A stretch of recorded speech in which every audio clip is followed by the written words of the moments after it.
Hi everybody, I hope you're all doing okay.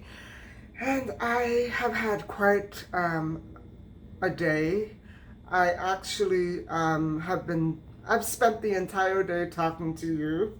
Um, it's a good thing that I really love your channels a lot because I don't think I would have been able to, with what I have on my mind, I wouldn't have been able to focus if it weren't for the beautiful content that you're putting out. And thank you so much for all those wonderful vlogs, especially the cooking ones that are relaxing, the meditation ones, the nature ones, and just the typical everyday vlogs. I love watching you paint and make things with your hands. Thank you very much for all your love and support. To be honest, I haven't slept. I did sleep a few hours, but only after daylight. I was tired. I felt very wired. I don't understand. I was doing okay. Last week I was relaxed. I had one sleepless night, and now again it's happening. So I'm going to step out and maybe see if this, little bit of fresh air will do me good. I don't like going out unless I really have to. I might pick up a couple of things that I need and run out of. But other than that, I don't really need anything. I'm going to take my time, and hopefully I will be getting out of this horrible funk that I can't shake it. It's been with me now for 3 days, and I can't seem to shake this feeling that life has forever changed for me. The world is a very different place from what I had understood it to be about a month ago. It's not a nice feeling. It's not a nice place to be. Anyway, I'm gonna get back to you later on. Hopefully, I'll be feeling a little bit better. But right now, I'm not doing so great. I hope that the content that I put out is not affecting you as negatively as it has done with me. What I think is I should stop. I know I should stop doing this. I know I should stop doing this because it's getting worse. And the thing is, then I will be so hypocritical of all the people I don't understand for turning their backs on this. I know it's a very unpleasant topic, but if we keep turning our backs on it, nothing's ever going to change. I'm wondering how many unturned backs it's going to take in order to get this situation to change, to go away. I'm so sick of hearing of all these people who have issues and want to take them out on young children and juveniles and young adults. I don't understand it. I don't understand the pleasure, the need, the urgency to do that. What I want to get into is the mind of an attacking person and how they rationalize when committing these horrible and horrendous offenses. I don't understand what their motivation could possibly be. I'm not trying to say that it's not there and they're making it up and they just, it can't be. There's got to be a particular mindset that's so popular. Did you see the expressions on those monsters' faces sitting, in the courtroom? I don't understand what they were so frickin' happy about. Anyway, I'm gonna get on with the next part of our story about Emanuel tonight. And I may or may not um, put the focus on my face. I'll see how it goes. I'm not feeling so great right now, so most likely I'm not going to be able to handle having the face turned on, the camera turned on my face. So we'll have to play this one by ear. But I want to get through it. Maybe it'll take one more episode after this. I'm not sure. So I need to get my fresh air. I'll see you later.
Somebody's buried in there.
Hi, everybody. I'm back home now, and I have a couple of little hauls for you.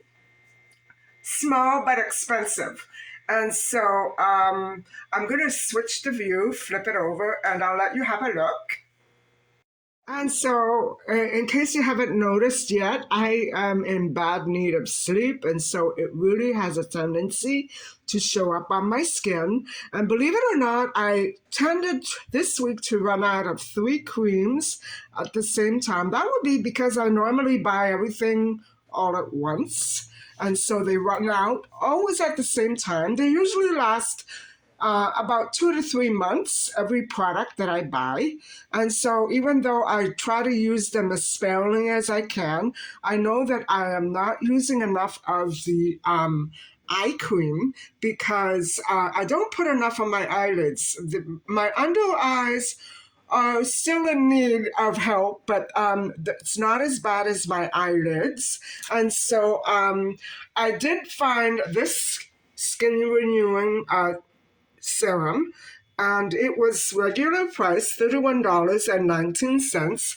And the L'Oreal eye cream was on special for $17.19. So they didn't have the third cream that I was looking for, but it's going on sale this week.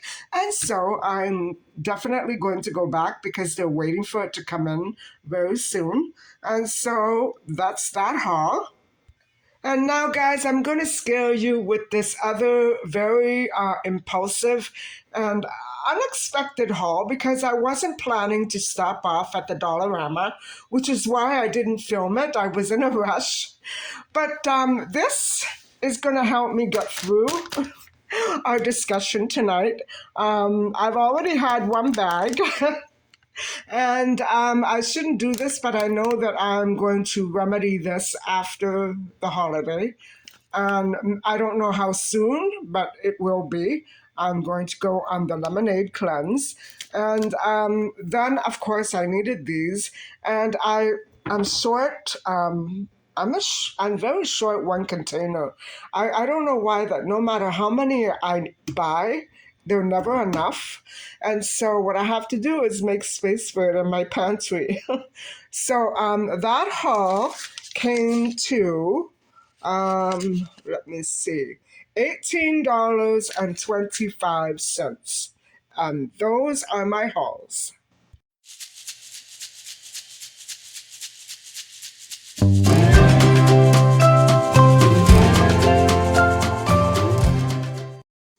Hi.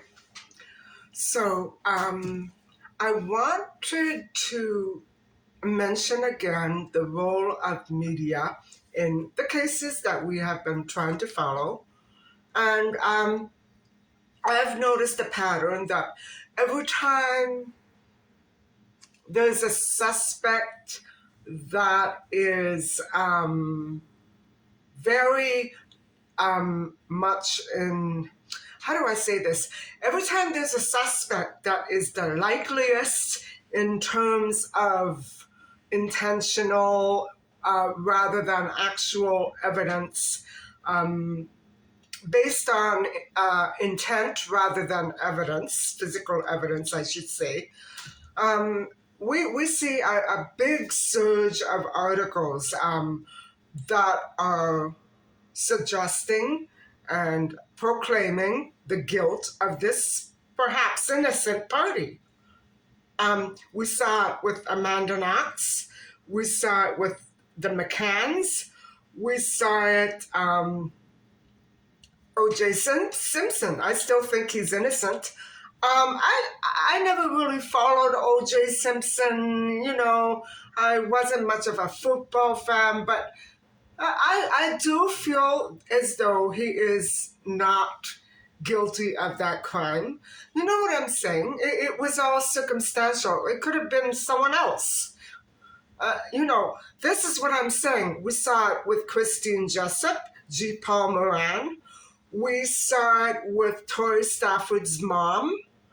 I could go on and on and on. They were all wrongly accused.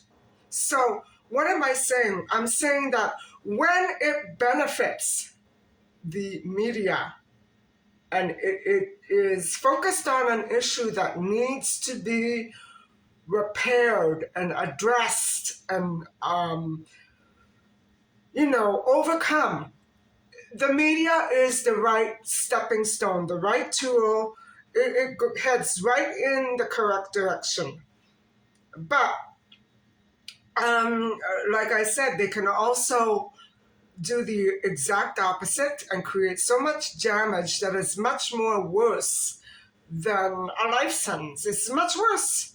So that's what I wanted to talk to you about because I wanted to draw your attention back to the Cheryl Hansen case and the suspect Everingham, Donald Harry Everingham. And so, I wanted to tell you that Donald Harry Everingham was an extremely dangerous offender. He went after children, and he intended to murder them as well. And he's now locked away. And so, you know, his mental state was extremely fragile and precarious. He had very, very severe mental health issues, very severe, of the most dangerous kind.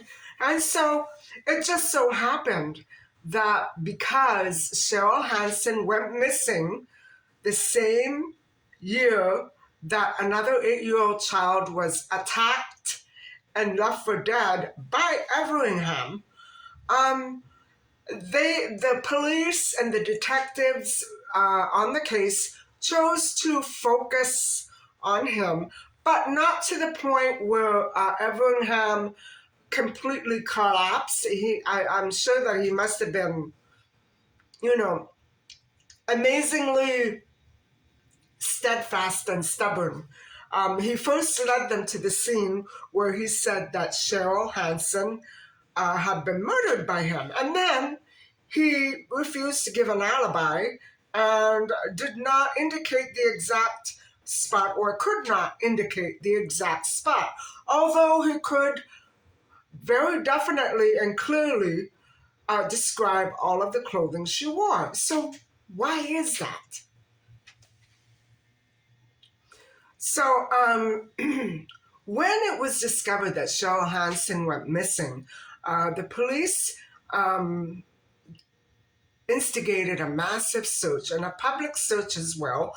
Hundreds and hundreds of people showed up to assist in the search.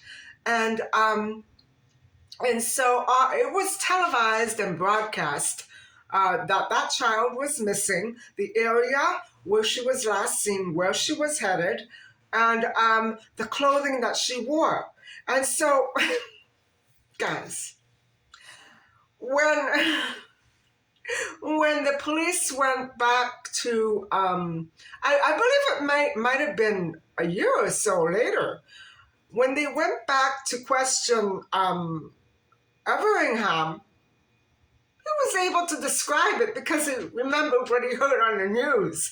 It's not known if this was conscious or not. He might have, connected to that and processed it as a real memory. Who knows?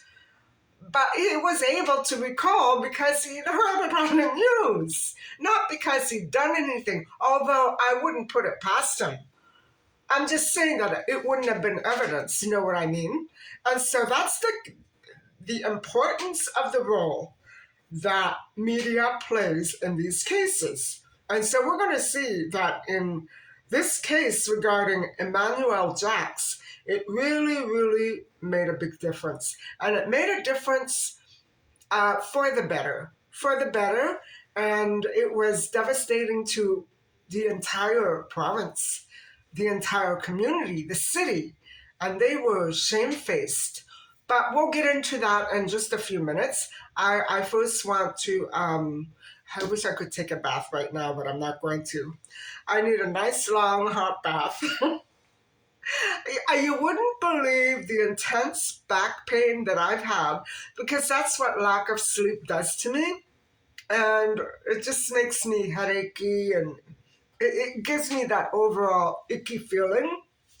And not only that, getting into this case itself, the details make you need to have to take a bath. You know what I mean? And I want to say one more thing. I am not going to be able to handle giving you any details on any of these cases. If there are details that I am not going to get into, I will always leave a link in the description below. I will not talk about it. I really urge my subscribers or any other visitors that I have coming to my channel not to try your hardest not to let your elementary school age child click on my videos of this series. The other ones are okay. The other ones are fine. but not this series. Accompany them, watch with them. Don't let them get into this channel because they, if I see a child in here on their own, I'm going to panic because I know that I try to keep my content very clean and I don't want it, to be a fake pleasantness, but this is real scary life stuff. And I don't want children to grow up thinking that that's what's going to happen to them any day, any minute now. Know what I mean? I don't want them to come to this channel and be made to feel like that. And I know that I've had a couple of children passing through here because of the thumbnails. The thumbnails belong to beautiful children, so they're going to be naturally drawn to them. But I have to say, it's not subject matter for a little child, maybe 12, 13, okay, maybe. But I'm going to leave all those details out because, number one, I can't handle it. Number two, if you want to, you can go and check out the links that I will be leaving for this video below. Guys, this case destroyed me. I would say that this case, okay, there were cases with dismembering. Yeah. So all in all, there are about 4 cases here that are horrific. And because the Sharing Morningstar case did not have details, that is how the media was done. They didn't have details.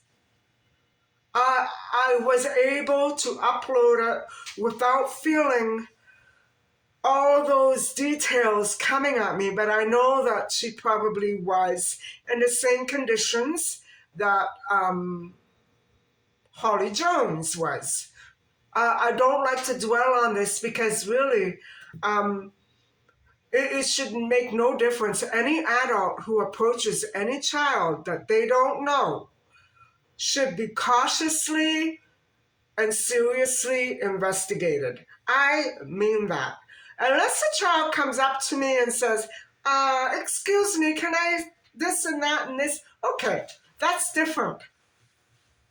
But always caution your child never, ever to accept money from strangers. In fact, if you're hard up for money and you want to give your kid an allowance or have them save up for something special, tell them, hey, you know what? I'm going to match that guy's, contract. Don't take his job, take my job. I'll pay you double. But you have to wait until a certain amount of time. Kids need money. They see us trying to survive, struggle without an awful lot of cash on hand. So they pick it up from us. They think that money is important, and they're right. But don't let some other strange adult overwhelm your child's life with the promise of money and food and gifts and all these wonderful technical toys that they can have. Just tell them, no, I'll match it. Or we'll look for something different. Don't go with this other guy's contract. Tell them and teach them it's not safe to accept any money contract from anybody but the parent until they get out into the working world, and then it's a different story. But guys, I'm telling you, kids do need money, and they're going to not tell you. They're going to think, well, so mom or dad are going to get upset if I ask for this money, so I'm going to try to find a different way. That's where kids get into trouble.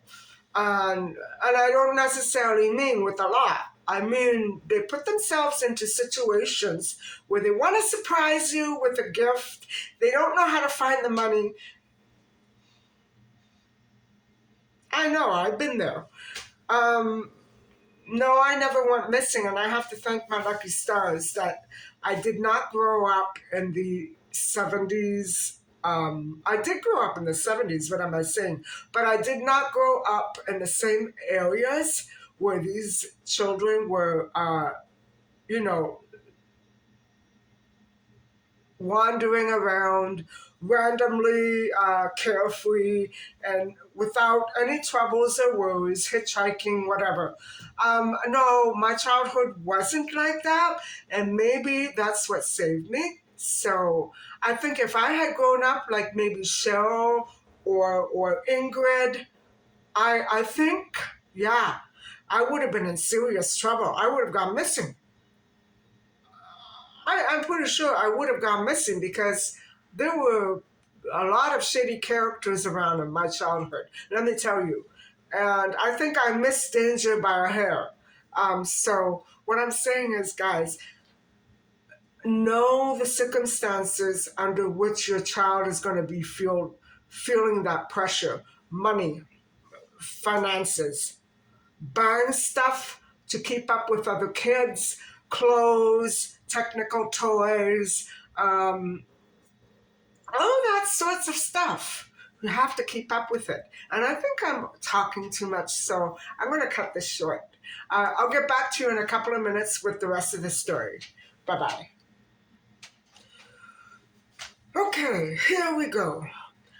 Where we left off was that on July the 28th, 1977, as Emanuel and his friend and brother were working along nearby, he a man approached him and he bought Emanuel hamburgers and asked if he wanted to earn money. One thing led to another, and Emmanuel's older brother Luciano, who I believe was 15 years old at the time, gave him permission to go along with the gentleman. I think he's kicking himself for not going along with him. And it might have been that they would both have gone missing. I don't know how these things sometimes can end up. But so his brother relented. I think at first his brother wasn't sure, you know what I mean? But then he relented and he let his brother Emmanuel go. And so that occurred at the Brown Derby diner, which is in the little vignette that I show at the last part of my video. I'll show it again tonight, along with that clip of Cheryl's clothing items.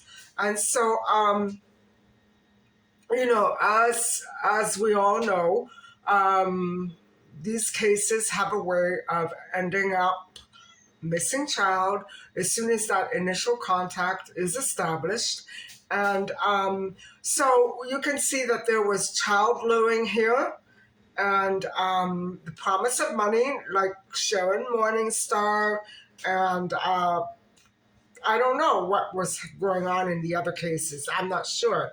But in these two cases, definitely, there was a promise of money in exchange for something. In this case, Emmanuel was going to be moving some camera equipment for the predator, and that was the story. Obviously, that didn't happen. So, Emmanuel vanished. He was never seen alive again at that point. And I don't know what day it was, but if you recall the Cheryl Hansen case, it was a long weekend. And so was July the 28th, the long weekend. Although I don't know what July the 28th actually fell on. Cheryl Hansen's last known day alive was May the 31st, which fell on a Friday at the long weekend. So that's an interesting pattern. I would love to say, all you parents out there, don't let your kids out of your sight on long weekends, but I know that that's not true. But it sure does seem like a pretty good indication of when these criminals go gallivanting looking for kids. And so, you know, Emmanuel Jacks, he vanished and he wasn't found until 4 days later. And so that was it, guys. His life was virtually ended right there when he went in. And one more thing, I'm not sure if you were made aware of it.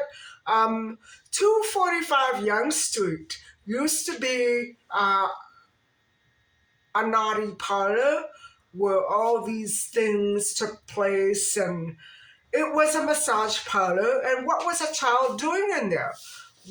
Where were the police? And why weren't they there to arrest the people for letting them in? You know, I don't care what anybody says, they're always looking like they did the wrong thing. And they did the wrong thing again here. They were always on top of little Emanuel. And yet, he got in there.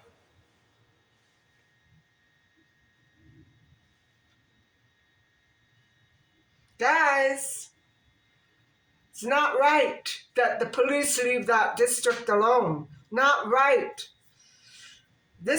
No city is equipped or safe enough that this can go on. No city. They should have been locked until 10 p.m. every night, right? Then the kid would have been safe.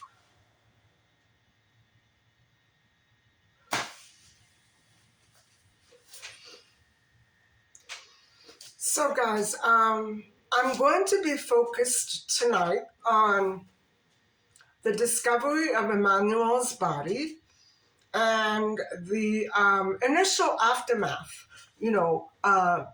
before and after the arrest of these men who were involved in that horrific crime. And so what happened was, everybody was searching for Emanuel. He was virtually, missing for 4 days before they actually found his body. And so I still haven't looked up what day it was. I'm bad that way.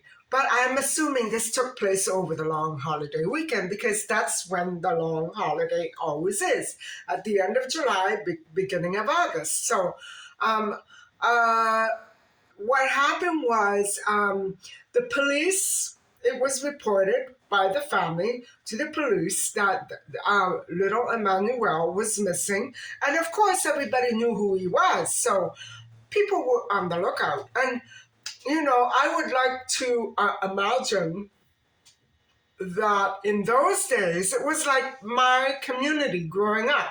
If something were to happen to me, it would have been immediately rectified, because my father had a very good standing. Both my parents had a very good standing with all the other neighboring businesses in the community. Everybody knew me.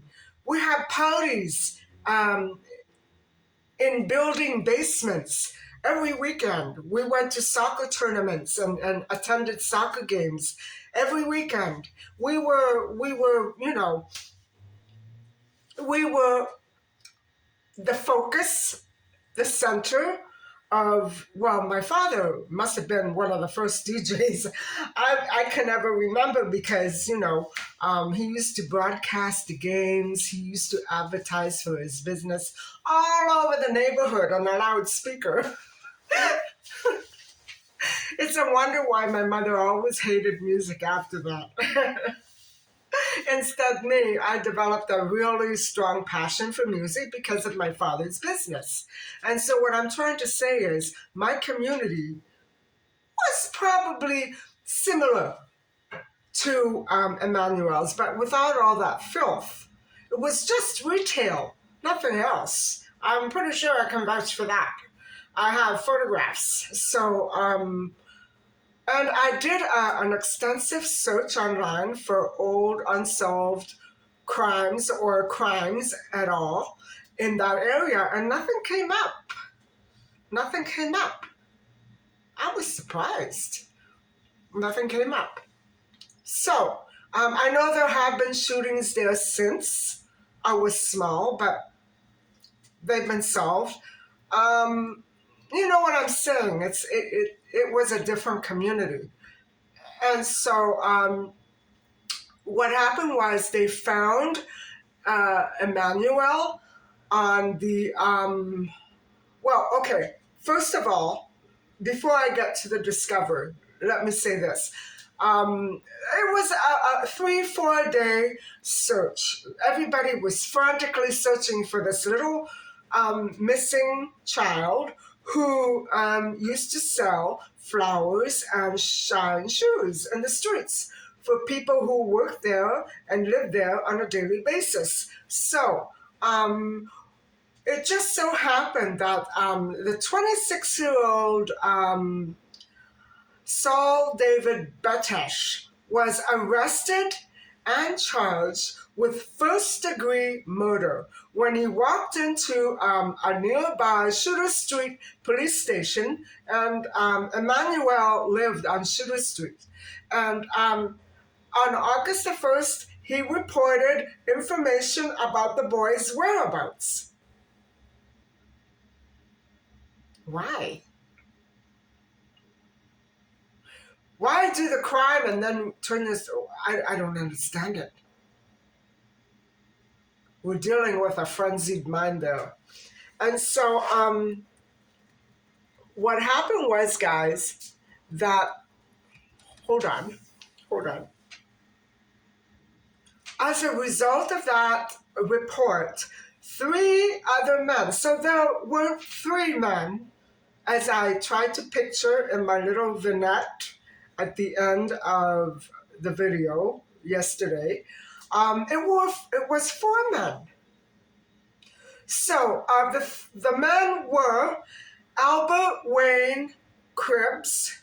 I named him as Robert Cribbs, but this newspaper names him as Albert. Obviously, he went by too many different names. I can't keep track. Who was at the time 41. Wow. That's shameful. Joseph Wood with the spectacles, 26 years old, and Werner Greuner, 28.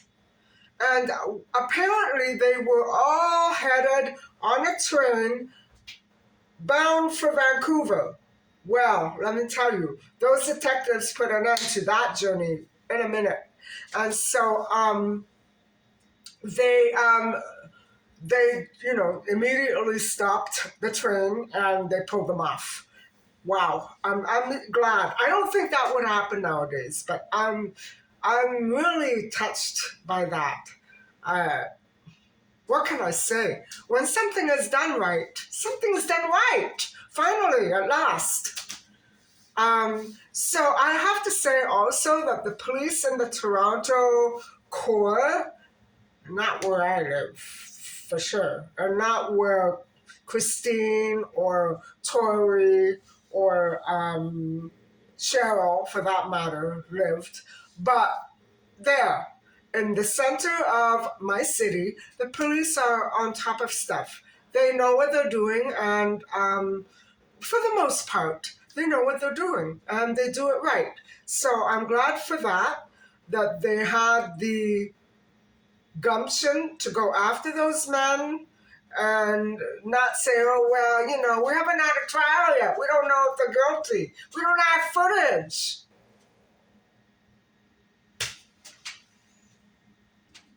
So it just so happened that after that report was filed, those detectives straight away went to the address, which was 245 Yonge Street, went up on top of the 3rd story where the roof was, and lo and behold, what was waiting for them wrapped up in a green garbage bag? Right on the roof.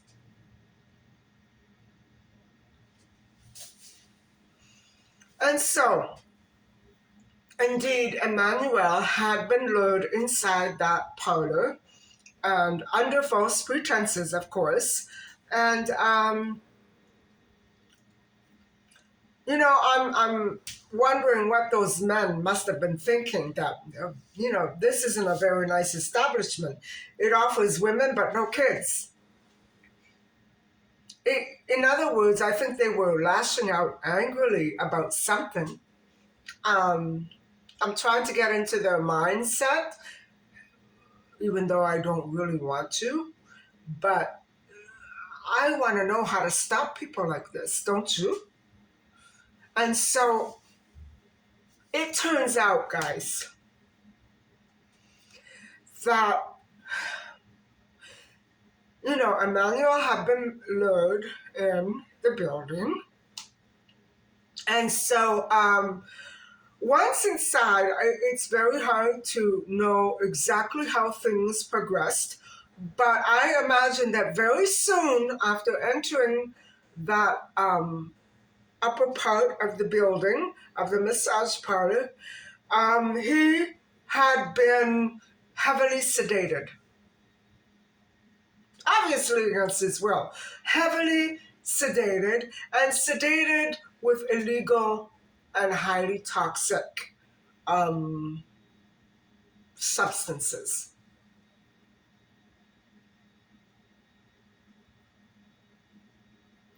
And so I'm not going to tell you anything except for the fact that that place was a filthy, filthy pig pen of a mess. Without a stick of furniture, maybe a few chairs, that's it. It was filthy. And what it was, guys, there was a wall, okay? And it would have been, part of it had been knocked down. And you know what was put there?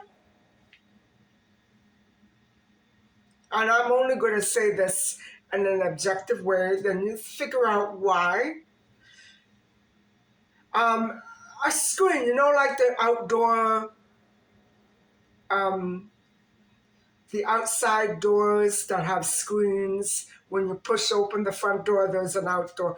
Okay, the same thing here. It was just a hole in the wall with a screen. What the hell for?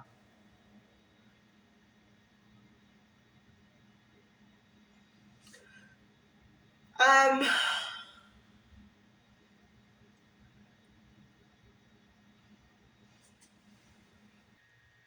it's difficult to say whether or not Emanuel was fully conscious when the attacks were taking place. And now, this wasn't one attack. But what I'm trying to say is that he was being held against his will. He was first lured, then being held against his will. He was kidnapped, forcible confinement, and then he wasn't injecting any substances. They were shoved into his body in the filthiest possible way.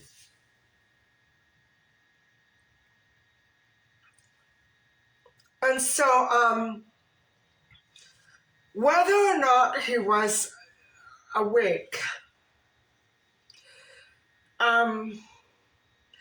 the post-mortem examination, the autopsy revealed that Emanuel had endured hours and hours, days of very lengthy and violent attacks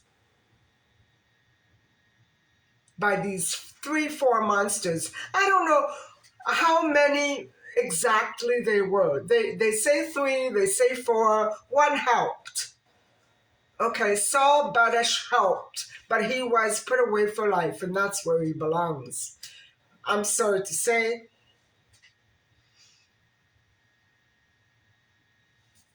And so, What happened was the the attacks were so horrific.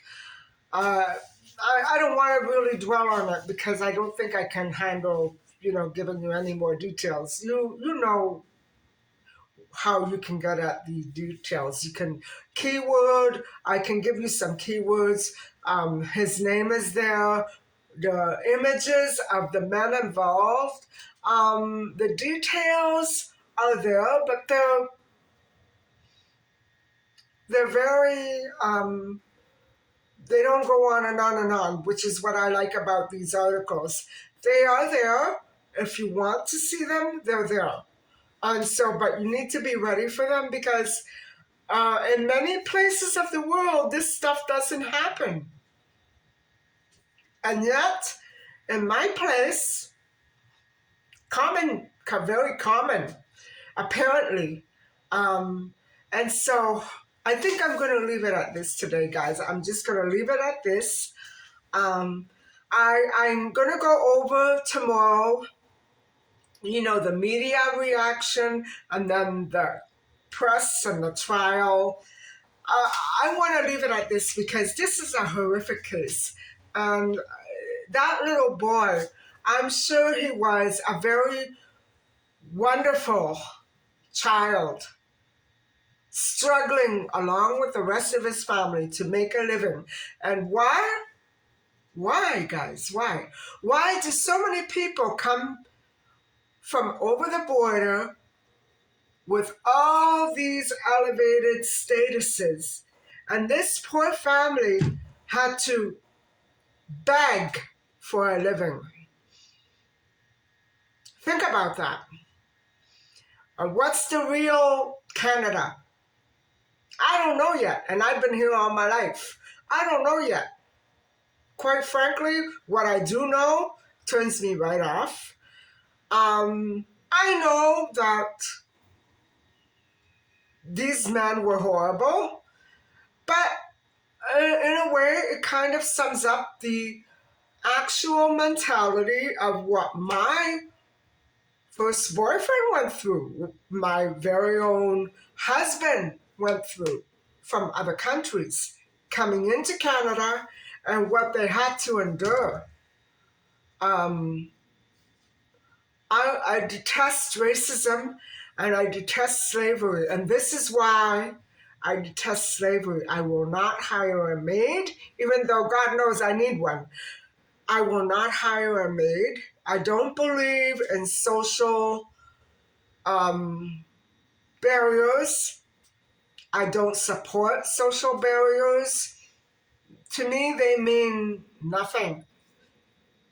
I know that when my mom was alive, we hired extra help all the time. But that was my mom. This is me. No, I don't believe in slavery. I don't believe in distinction of classes. We're all equal. So there's no way that a child should have had to endure the suffering that he did to be put in the position of a slave to these horrible men that don't even deserve to be, I don't know, I don't want to dwell on that. But for these horrible monsters to please them. The world is so full of hate, guys. So full of hate.